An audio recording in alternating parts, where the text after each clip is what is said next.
Hola, ¿qué tal? Muy buenas noches, bienvenidos todos. Estamos en esta transmisión de los miércoles, que es el Día de los Varones, en donde transmitimos en vivo desde las instalaciones del Centro Familiar Cristiano. Este día vamos a hablar del tema de hombres conquistadores. Gracias a todos por estar en contacto y estamos hoy retomando nuestro estudio de la palabra que la semana pasada suspendimos en aras de apoyar la actividad del evento más profundo en el gimnasio Juan de la Barrera. En la última semana, que fue el miércoles 16 de agosto, hablamos de hombres conexión. Hablamos de lo asombroso que es las redes de conexión que existen en el mundo de manera natural, conexiones de todo tipo. Por ejemplo, leí hace mucho tiempo un artículo en Selecciones, que era una revista que salía, hoy sale de manera digital, pero llegaba de manera física a la casa desde los días de mi padre, y él coleccionaba las revistas. Y había leído yo un artículo sobre la gran ciudad de México que me impactó mucho, hablando de la conexión de las redes del transporte, cómo hay redes de transporte, microbuses, trolebuses, metro, peceros, taxis, etcétera, que ayudan al transporte. En ese tiempo no había tantos millones en la gran urbe de la zona conurbada de la Ciudad de México, es decir, el territorio de lo que es ahora la gran Ciudad de México, que antes era el Distrito Federal, la capital del país, y también hablaba de las redes de conexión, por ejemplo, en el drenaje o para el agua que abastecía a la gran Ciudad de México. Hablaba también de las redes de conexión de abastecimiento de alimentos que venían a la ciudad, de frutas, legumbres, perecederos, y era imponente la cantidad de redes humanas, ¿verdad?, de transporte, redes hidráulicas, redes sanitarias, redes de agua, que se unían para dar servicio y abastecimiento a las necesidades de la gran ciudad. Las cosas han cambiado, hemos evolucionado en muchos otros sentidos y hemos creado otro tipo de redes. Las redes sociales hoy, por ejemplo, establecen conexión en tiempo real, cualquiera de estas que tú utilices, para poder estar en contacto los unos con los otros en tiempo real. Las redes de Internet, la gran red de Internet que emergió, y cómo por medio de la tecnología podemos estar comunicados unos con otros, unos en un extremo del mundo y otros en otro extremo del mundo, con diferencia de 14 horas entre un lugar y el otro, y estar perfectamente conectados en tiempo real. Y cómo esto ha venido a traer una representación física de lo que son las redes de conexión en el mundo espiritual que Dios ha desarrollado a lo largo de la historia, cómo Dios ha tejido conexiones de hombres y mujeres a lo largo de la historia, para que estos hombres y mujeres se puedan conectar, se puedan conocer y puedan poner por encima de los intereses de ellos mismos como individuos, como personas o como organizaciones en particular, los intereses del reino de Dios, y poder juntos ejecutar la voluntad de Dios, el avance del reino de los cielos aquí en la tierra, y cómo ejecutar los planes de Dios, hacer que se cumpla la voluntad de Dios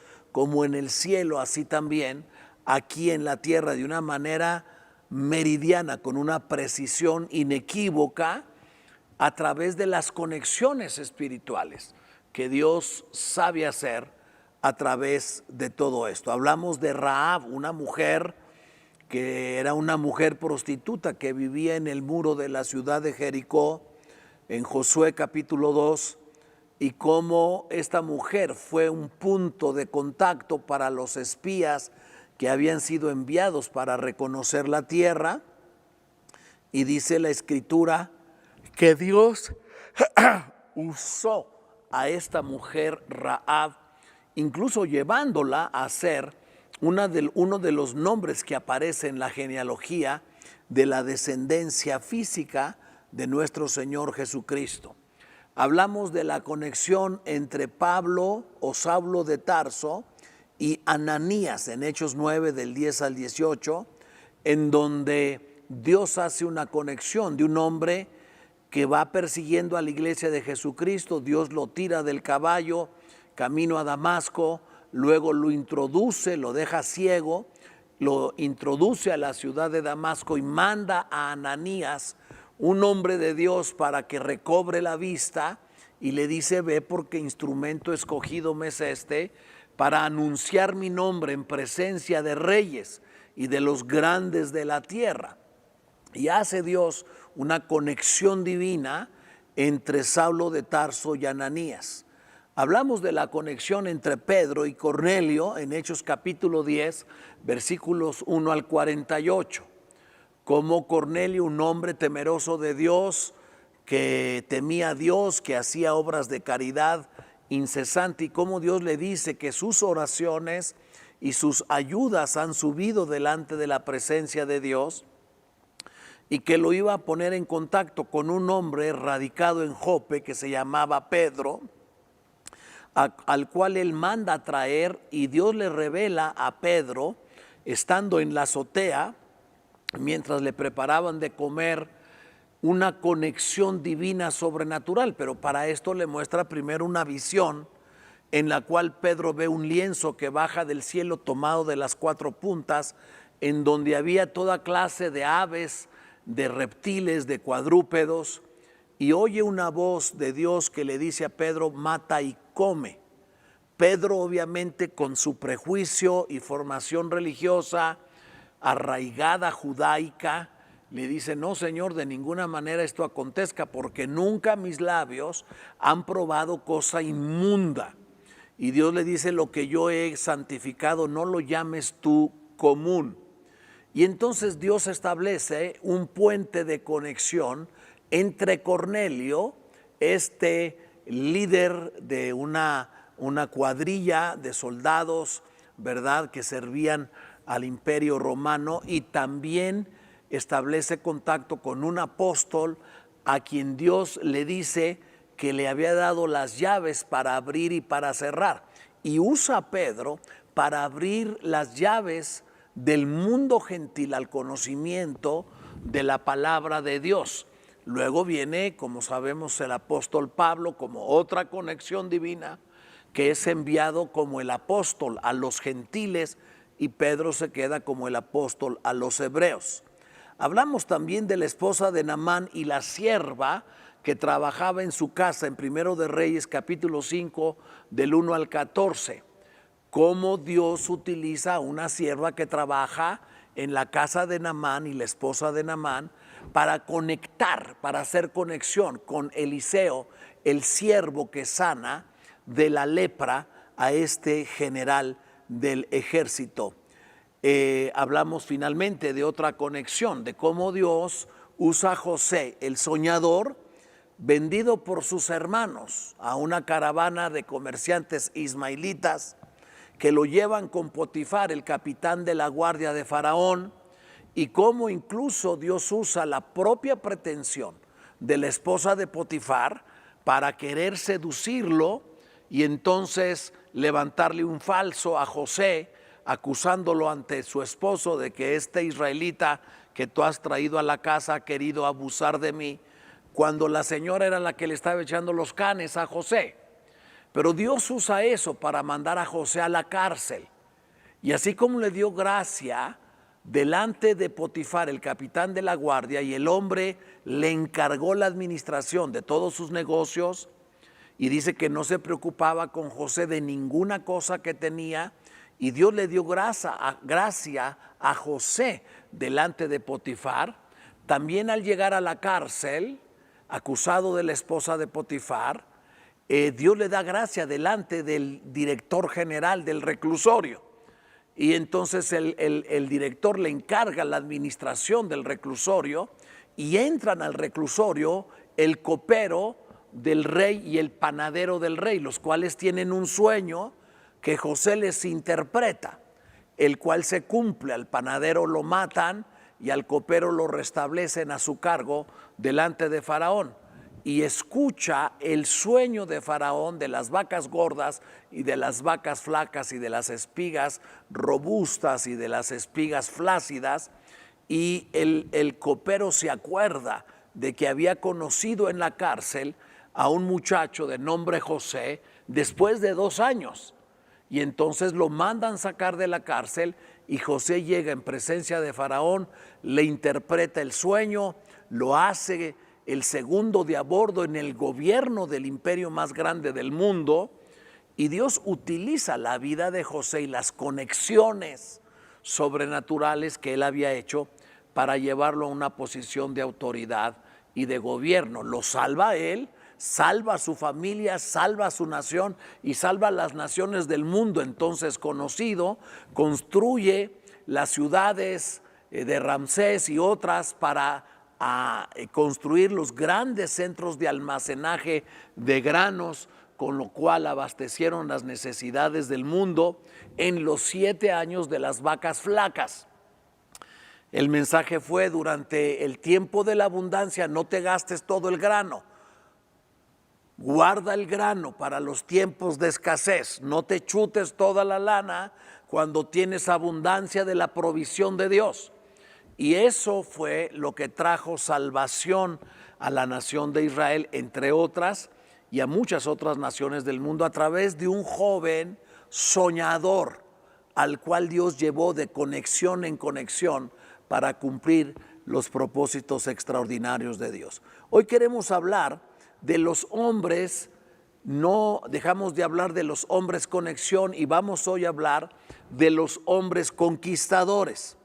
Y voy específicamente a referirme a Josué, el sucesor de Moisés, a quien Dios constituyó en uno de los jóvenes conquistadores de la tierra de promesa después de la muerte de Moisés, más extraordinarios que el mundo ha conocido. En Éxodo 13:11 leo para ti, dice: y hablaba Jehová a Moisés cara a cara, como habla cualquiera a su compañero. Y él volvía al campamento, pero el joven Josué, hijo de Nun, su servidor, nunca se apartaba de en medio del tabernáculo. Nota cómo es importante que los líderes de edad avanzada vayan construyendo relaciones con la nueva generación, miembros de la nueva generación, muchachos distinguidos en los cuales ellos puedan ir vaciando el espíritu que Dios trae del conquistador, ¿verdad?, a los discípulos. Y entonces no se apartaba el joven Josué ni de Moisés, ni de tampoco del tabernáculo de reunión, y era su servidor. Josué, el nombre significa Jehová salva, y es el nombre Josué en la forma hebrea equivale al nombre de Jesús, porque Dios le dijo a José y a María que llamarían a su heredero, a su primogénito Jesús, porque él salvaría a su pueblo de sus pecados. Entonces la raíz del nombre de Josué y la de Jesús es la misma y significa Jehová salva. Moisés le dio autoridad literalmente a que él dirigiera las campañas de conquista de Israel, pasando del desierto a la tierra prometida, que estaba habitada por diversas tribus, jebuseos, amorreos, gergeteos, etcétera, que habitaban la tierra. Dios les dijo cuando cruzaron el Jordán: yo he dejado a tribus más grandes y más poderosas que ustedes para que ustedes aprendan el arte de la guerra. No los dejó solos para que las bestias del campo no los acabaran, para adiestrarlos para la guerra y también para el filtro y el desecho de la vieja generación y el levantamiento de una nueva generación. Entonces Moisés le da autoridad a Josué de escoger a los miembros de la expedición que Dios usó contra Amalek. Tú te acuerdas de Amalek en Éxodo capítulo 17. Voy a ir ahora a Éxodo capítulo 17 para leer contigo. Toda la congregación de los hijos de Israel partió del desierto de Sin por sus jornadas, conforme al mandamiento de Jehová, y acamparon en Refidim, y no había agua para que el pueblo bebiese. Y altercó el pueblo con Moisés y dijeron: danos agua para que bebamos. Y Moisés les dijo: ¿por qué altercáis conmigo? ¿Por qué tentáis a Jehová? Así que el pueblo tuvo ahí sed y murmuró contra Moisés y dijo: ¿por qué nos hiciste subir de Egipto para matarnos de sed a nosotros, a nuestros hijos y a nuestros ganados? Entonces clamó Moisés a Jehová diciendo: ¿qué haré con este pueblo? De aquí a poco tiempo me apedrearán. Y Jehová dijo a Moisés: pasa delante del pueblo y toma contigo de los ancianos de Israel, y toma también en tu mano tu vara con que golpeaste el río, y ve. He aquí que yo estaré delante de ti, ahí sobre la peña de Horeb, y golpearás la peña, y saldrán de ella aguas, y beberá el pueblo. Y Moisés lo hizo así en presencia de los ancianos de Israel, y llamó el nombre de aquel lugar Mashá, este nombre Mashá, que literalmente significa prueba, y Meriba, que significa rencilla, por la rencilla de los hijos de Israel, y porque tentaron a Jehová diciendo: ¿está pues Jehová entre nosotros o no? ¿De veras Dios está con nosotros? ¿Nos está acompañando en este tránsito del desierto a la conquista de la tierra prometida? Entonces vino Amalek y peleó contra Israel en Refidim. Y dijo Moisés a Josué, su sucesor: escógenos varones y sal a pelear contra Amalek. Mañana yo estaré sobre la cumbre del collado y la vara de Dios en mi mano. E hizo Josué como le dijo Moisés, peleando contra Amalek, y Moisés y Aarón y Hur subieron a la cumbre del collado. Y sucedía que cuando alzaba Moisés su mano, Israel prevalecía, mas cuando él bajaba su mano, prevalecía Amalek. Y las manos de Moisés se cansaban, por lo que tomaron una piedra y la pusieron debajo de él, y se sentó sobre ella. Y Aarón sostenían sus manos, el uno de un lado y el otro del otro. Así hubo en sus manos firmeza hasta que se puso el sol. Nota cómo los colaboradores sirven para que el siervo principal de Dios tenga las manos en alto. Y mientras el pueblo, el líder está delante de la presencia de Dios, el pueblo que está librando la batalla, gana la batalla contra Amalek. Amalek es sinónimo de la carne. Cuando tú y yo no estamos arriba del monte con nuestras manos alzadas, adorando a Dios, en comunión íntima con Dios, peleamos nuestra batalla con la carne, contra Amalek, y la perdemos.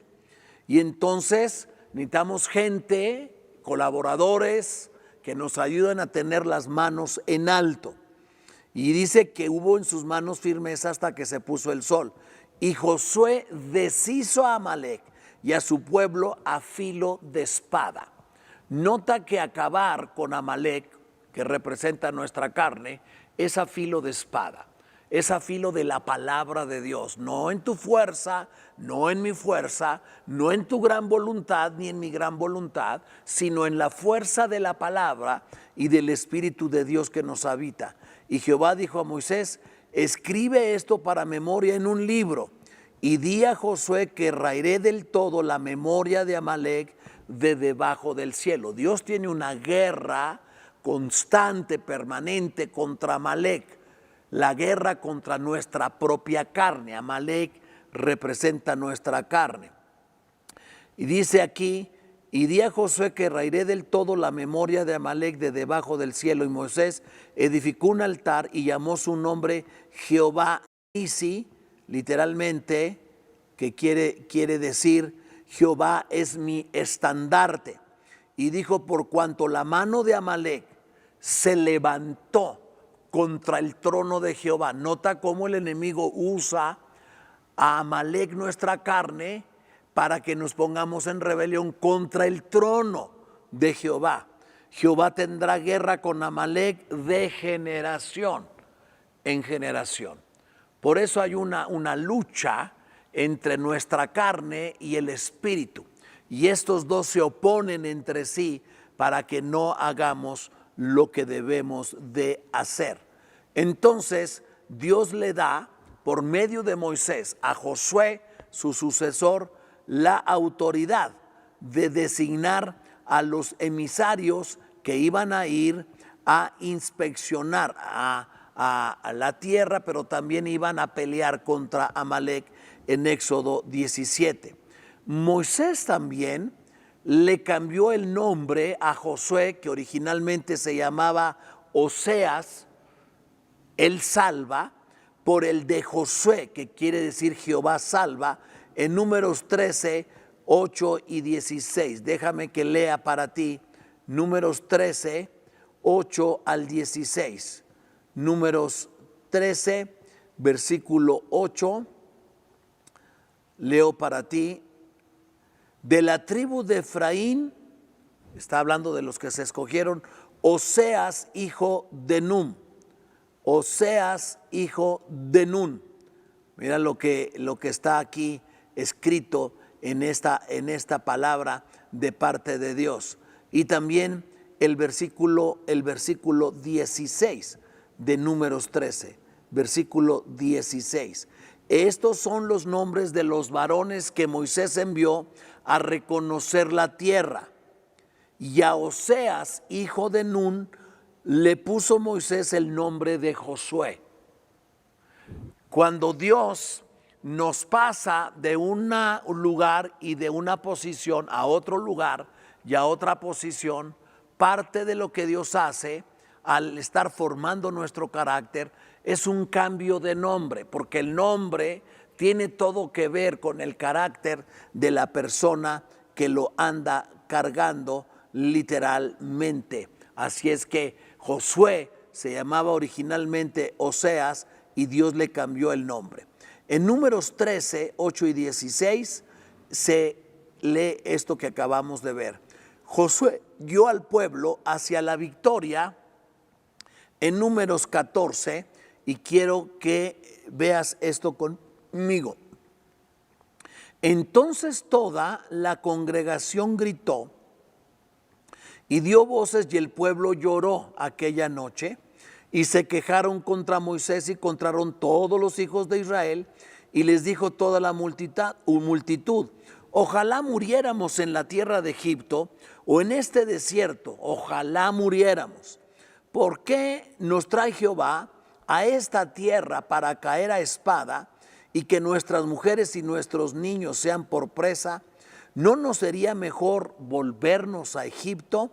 Y decían el uno al otro: designemos un capitán y volvámonos a Egipto. O sea, vamos a despedir a Moisés y Aarón y vamos a levantarnos un capitán y regresamos a Egipto. Entonces Moisés y Aarón se postraron sobre sus rostros delante de toda la multitud de la congregación de los hijos de Israel. Y Josué, hijo de Nun, otra vez Josué, y Caleb, hijo de Jefone, que eran de los que habían reconocido la tierra, rompieron sus vestidos y hablaron a toda la congregación de los hijos de Israel diciendo: la tierra por donde pasamos para reconocerla es tierra en gran manera buena. Si Jehová se agradare de nosotros, Él nos llevará a esta tierra y nos la entregará, tierra que fluye leche y miel.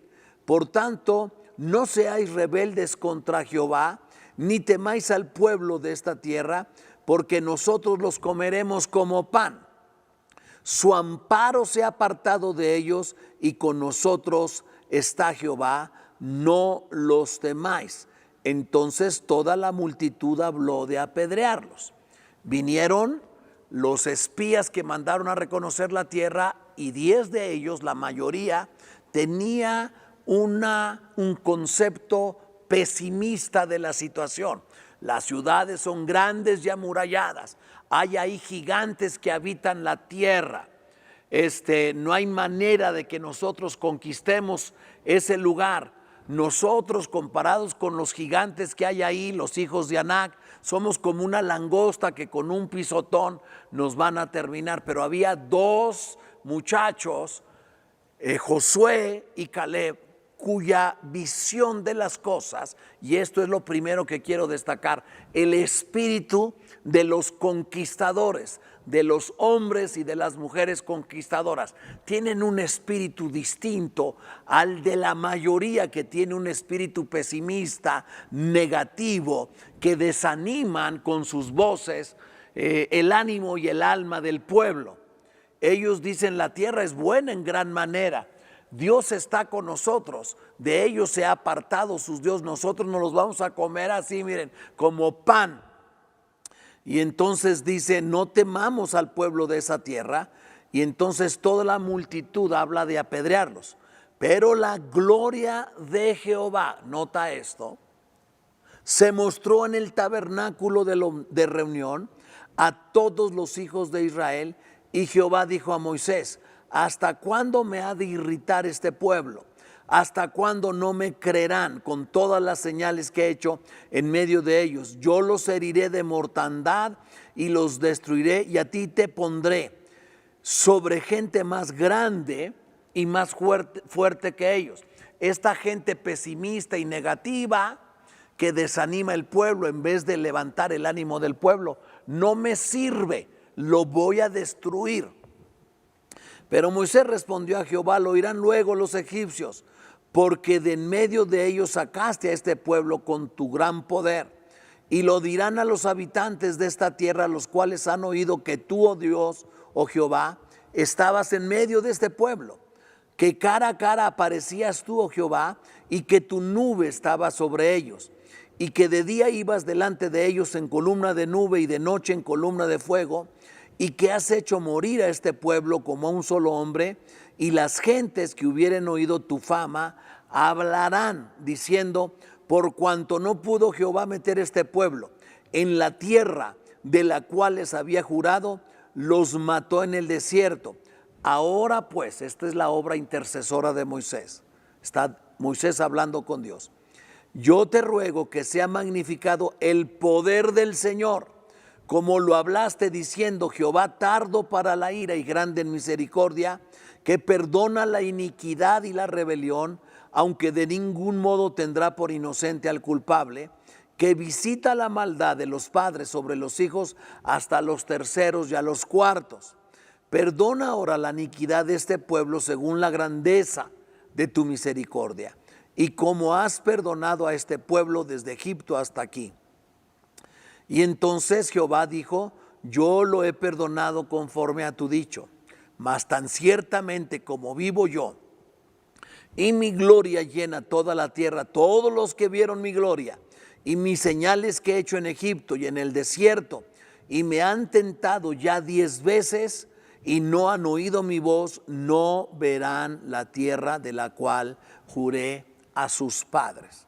No importa qué tan gloriosa haya sido la manifestación de Dios a tu vida, si no sigues creyendo con fe permanentemente en Dios, en su gran poder y en sus promesas, no verás la conquista de la tierra prometida por Dios.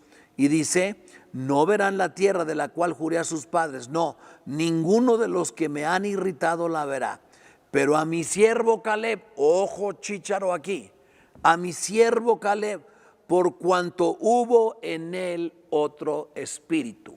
Lo que había en Caleb era un espíritu de Dios, el espíritu del conquistador, que es lo que quiero dejar recalcado como introducción a este tema, y decidió ir en pos de mí, yo lo meteré en la tierra donde entró y su descendencia la tendrá por posesión.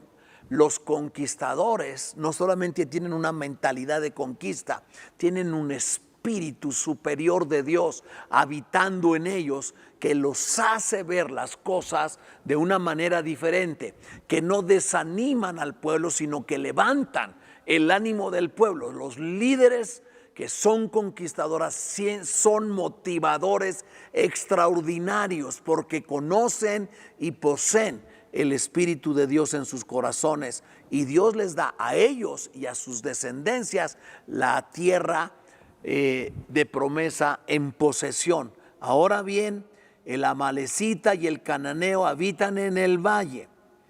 Volveos mañana y salid al desierto camino del Mar Rojo. Y Jehová habló a Moisés y Aarón diciendo: ¿hasta cuándo iré esta depravada multitud que murmura contra mí las querellas de los hijos de Israel que de mí se quejan? Diles: vivo yo, dice Jehová, que según habéis hablado a mis oídos, así haré yo con vosotros. El pueblo que no cree es un pueblo que desanima al resto del pueblo, pero es un pueblo que murmura en contra de Dios y en contra de los dirigentes que Dios ha levantado. En este desierto caerán vuestros cuerpos, todo el número de los que fueron contados de entre vosotros, de 20 años arriba, los cuales han murmurado contra mí. El cierre de un ciclo generacional y el comienzo de un nuevo ciclo generacional. Y justo ahora, en los tiempos proféticos de Dios, en esta nación, estamos viendo un cambio de generación, una generación anterior a una nueva generación. Nosotros les estamos transfiriendo la vara de mando, la unción de gobierno, el espíritu de conquista a las nuevas generaciones. Eso es lo mejor que podemos hacer con la nueva generación. Y dice: en este desierto caerán vuestros cuerpos, todo el número de los que fueron contados de entre vosotros de 20 años arriba, los cuales han murmurado contra mí. Vosotros a la verdad no entraréis en la tierra, por la cual alcé mi mano y juré que os haría habitar en ella, exceptuando a Caleb, hijo de Jefone, y a Josué, hijo de Nun, pero a vuestros niños, de los cuales dijiste que serían por presa, yo los introduciré y ellos conocerán la tierra que vosotros despreciasteis. Las nuevas generaciones que Dios está levantando tienen que mamar, discúlpeme el término, tienen que chupar de nosotros el espíritu de conquista, el espíritu inquebrantable ante las oposiciones más grandes que se puedan levantar en contra de la iglesia, en contra del cuerpo de Cristo, en contra de los planes y de los propósitos de Dios, porque tienen un espíritu inquebrantable de conquista. Después tú te acuerdas que Caleb dijo: a mí no me la den facilita, peladita y en la boca, a mí denme en el monte. Tengo 85 años de edad, pero aún tengo la fuerza de un joven para entrar, subir y pelear y conquistar la tierra. Porque los que tienen un espíritu de conquista no están buscando las cosas fáciles, sino las empresas más difíciles que realizar. Muchos somos llamados con un espíritu de conquista a hacer cosas que otros no tienen la capacidad de hacer. No cualquiera tiene un espíritu de conquista. Necesitamos hombres con un espíritu de conquista. Dice: pero a vuestros niños, de los cuales dijisteis que serían por presa, yo los introduciré y ellos conocerán la tierra que ustedes despreciaron. En cuanto a vosotros, nuestros cuerpos o vuestros cuerpos caerán en este desierto, y vuestros hijos andarán pastoreando en el desierto 40 años, y ellos llevarán vuestras rebeldías hasta que vuestros cuerpos sean consumidos en el desierto. Entonces, antes de entrar a la tierra de promesa, hubo una depuración en el pueblo de Dios. No cualquiera entra a conquistar la tierra. Esa generación que murmuró, que no creyó, dice el libro de los Hebreos, y vemos que no pudieron entrar a causa de incredulidad. Entonces, toda esa generación que no le sirve a Dios, para atrás, vámonos. No van a poder entrar, solamente los jóvenes y los niños conquistarán la tierra. Y entonces dice, conforme al número de los días, de los 40 días en que reconocisteis la tierra, llevaréis vuestras iniquidades 40 años, un año por cada día, sácatelas. Fíjate las consecuencias que sufrieron las otras generaciones por aquellos cabezones que no agarraron la onda, que no creyeron, que no tuvieron fe, que murmuraron contra la autoridad y contra el liderazgo. Un año por cada día de los 40 días en el desierto. Dice, y conoceréis mi castigo, Jehová, yo Jehová he hablado, así haré con toda esta multitud perversa que se ha juntado contra mí en este desierto, serán consumidos y ahí morirán. Te estoy introduciendo hoy hombres de conquista. ¿Qué tienen los hombres de conquista? Tienen un espíritu inquebrantable que siempre va por las tareas más complicadas y difíciles. Hombres que son capaces de hacer lo que la mayoría no es capaz de hacer. Por eso Dios levanta líderes que van viendo hacia adelante los planes y los propósitos de Dios y traen un pueblo atrás que los respalda. Pero aquellos que no sirven al propósito de Dios, uno de los ministerios de Josué y Caleb que desarrollaron fue el ministerio de sepultureros, porque les llevó en el desierto mucho tiempo tener que sepultar a toda una generación que no sirvió a los propósitos de Dios. Los que sí fueron los que sirvieron, y este es el único mensaje para esta lección de esta semana.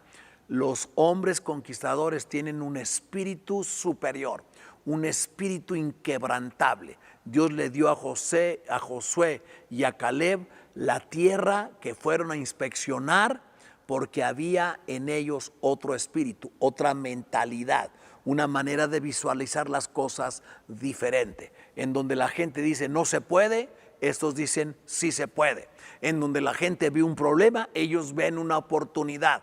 En donde la gente ve un gran obstáculo, nosotros vemos la posibilidad de poder ver una solución y una respuesta de parte de Dios. Vamos a seguir la semana que entra con la parte 2 de los hombres conquistadores. Dios está levantando una nueva generación a quienes nosotros les estamos transfiriendo el espíritu de conquista para que ellos puedan hacer aquellas cosas que nosotros no hayamos logrado hacer. Les vamos a poner la plataforma puesta, la pista para que sus aviones despeguen y vayan mucho más lejos y mucho más alto de que lo que nosotros hemos ido. Esa es la función, varón que me estás escuchando, dama que te conectas para oír los estudios de los varones. Este es el espíritu de conquista de los hombres conquistadores. Seguiremos la próxima semana. Te mando un abrazo fuerte y cariñoso. Que el Señor te guarde y te bendiga. Gracias por estar con nosotros.